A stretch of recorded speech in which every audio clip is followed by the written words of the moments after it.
Hey everybody, how's it going? Today we're going to be changing the oil in my cousin's 2019 Honda Civic 1.5 liter turbo.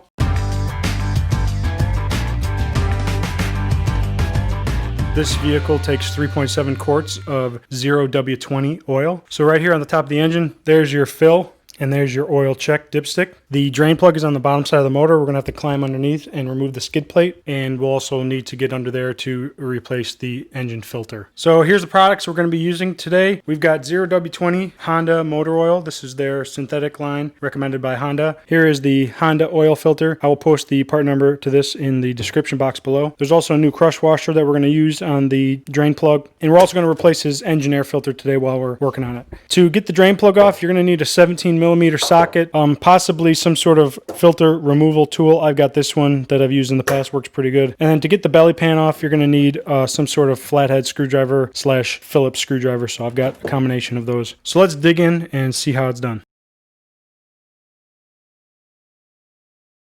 So on the underside of the engine compartment, there's this belly pan, and there are a combination of quarter turn screws and just normal screws on the front. Along the sides, there are 3 of these flathead quarter turn screws, and then along the front, there's 2 Phillips screws. You just need to remove those, just a quarter turn like that.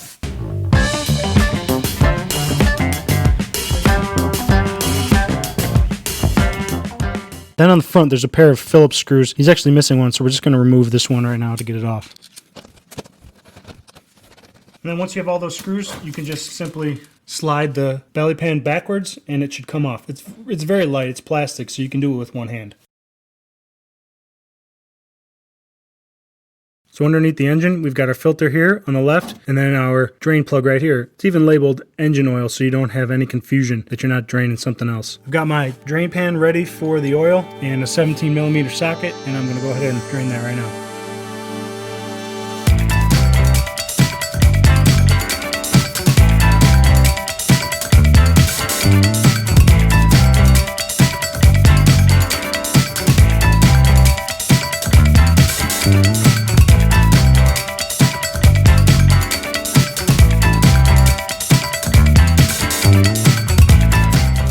So next I'm going to remove the filter, and I got this filter removal tool that's like a universal filter removal tool. It's got a spring and it opens and closes with these jaws to get around different sizes of filters. So you can just slip it on and the jaws grab, then you spin, it takes it right out.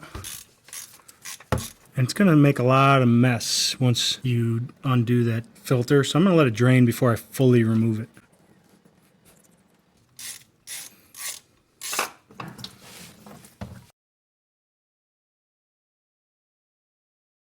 Alright, so our oil's been dripping for a couple minutes now. It's pretty much drained out. I've got the drain plug with the new crush washer here, and I'm just going to thread it into place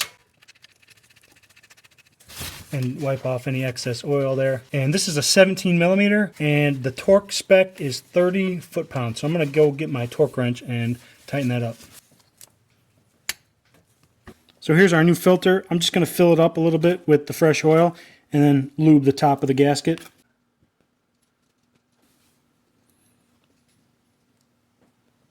So we've got our new filter. We're going to spin it on to the filter location. One thing you want to check to make sure there's no old gasket still stuck around here, around where it threads on. You need to check, make sure there's no old gasket, because sometimes the old gasket will get stuck. But it's a good idea to just make sure you lube up the new gasket with some oil so that it doesn't do that.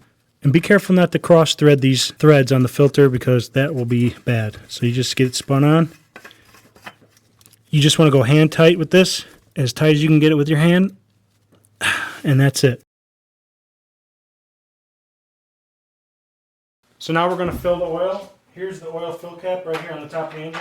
And if you don't know what type of oil to use, it tells you right there. So we've got our 0W20 oil.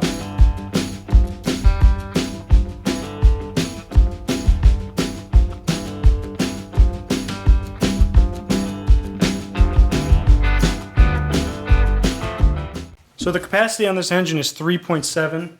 So I put in 3. I'm just going to check the level. So you can see we're just barely below that first black dash on there. Means we're kind of low. So we're just going to add about a half of this last quart and check the level once more.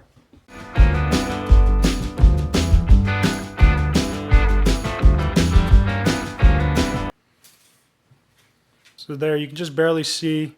We're right below that top hash mark, which is perfect. Replace your fill cap. And the last thing we need to do is put the belly pan back on.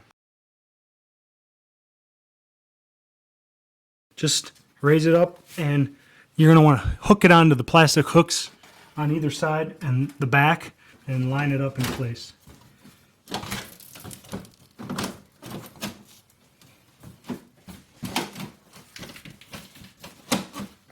It should hang by itself without the screws if you get it right. Just like that. Then take these quarter turn screws and work your way on the sides.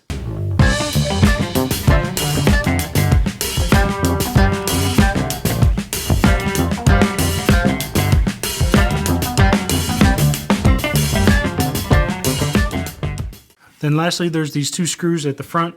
He was missing one, so I found one in my toolbox that works with the threads, and they just go right in.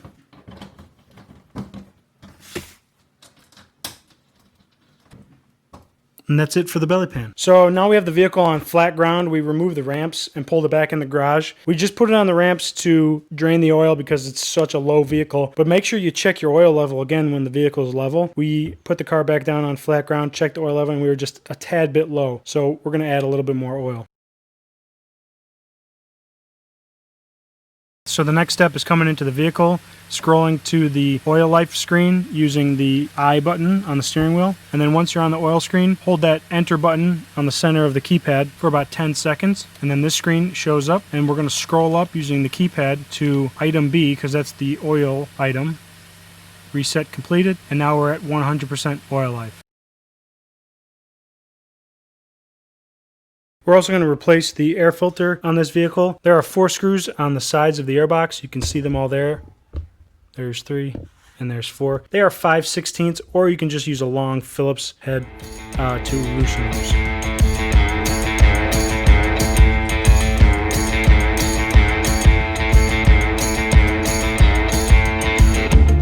All of the screws that I just loosened are retained. They don't come out. So you just need to loosen them enough where you can then lift off the top of the airbox, and then it reveals the air filter inside. This one looks a little dirty. We're going to go ahead and replace it. Here's our new Honda air filter. I will post the part numbers for these in the description.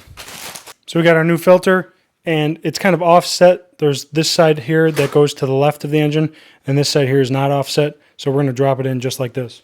Another good way you can tell, this little tab needs to go towards the front of the vehicle. And it sits in place just like that. Then lower the airbox back down on top of it and retighten your screws.